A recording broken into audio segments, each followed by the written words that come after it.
Okay, so we're going to talk about your assignment for the week last, and we're going to skip over to page 65 and do the 2 harmonization examples on those pages, or on that page rather. So this week, as I talked about in the previous video, is a little bit different than what we've done before. We're starting to step up our game a little bit, hopefully. This time we have chord symbols above. So if you played guitar before, or even if you've taken a little bit of piano, this is something that you might see in your, when you're playing an accompaniment part. You just kind of fill in the chords. So what I would suggest that you do, if it's a little bit difficult to do it right on site, write all of the chords in. So for example, they have an F major chord written in right here. You go over to the next measure, you have an E flat chord, write your E flat chord in. Now ideally what you want to be doing is staying as close as possible. Eventually we'll talk about inversions and that'll make it even easier. But, so they have you starting right here for your first chord in your left hand. The next chord's an E flat chord.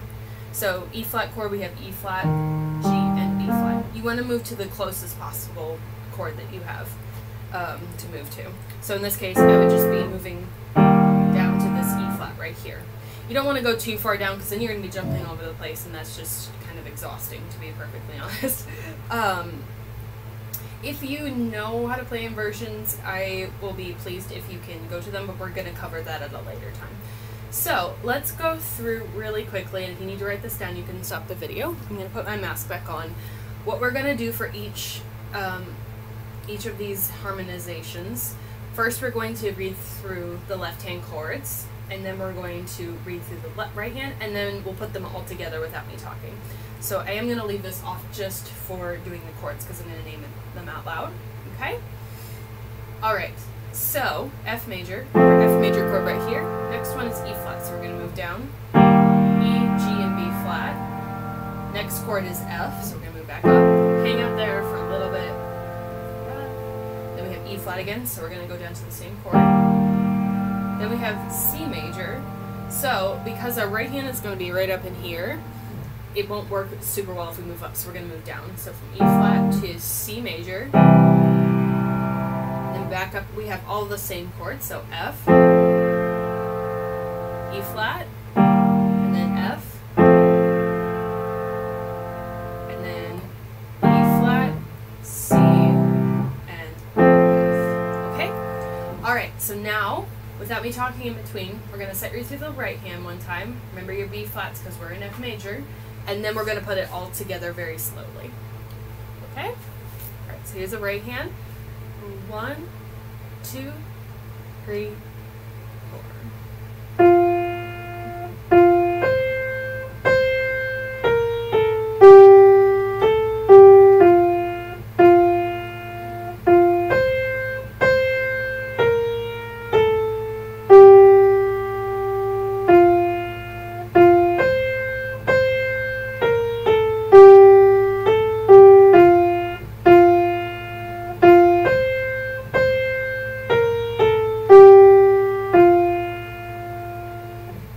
Add them together, same tempo. 1, 2, ready, go.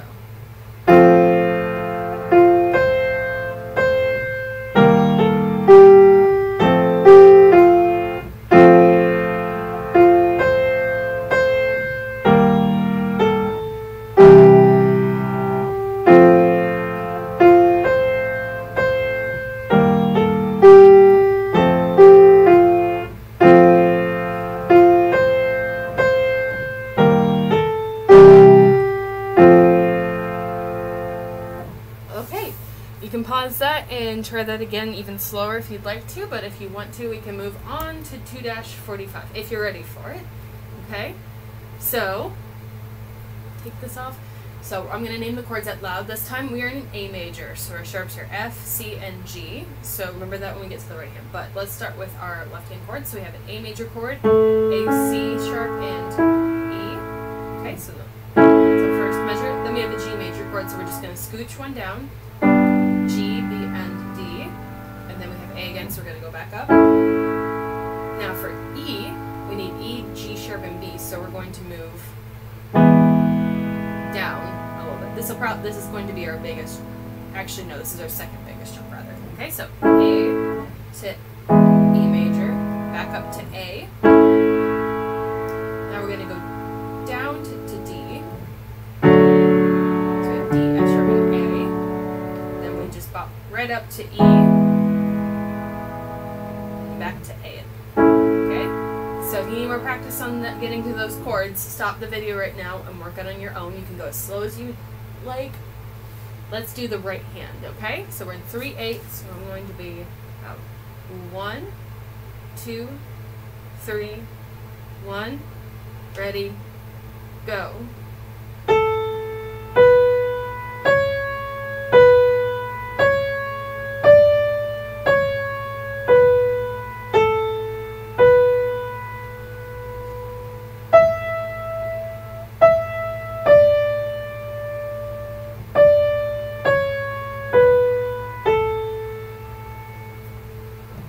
Alright, add them both together, same tempo. 1, 2, 3, 1, ready, go.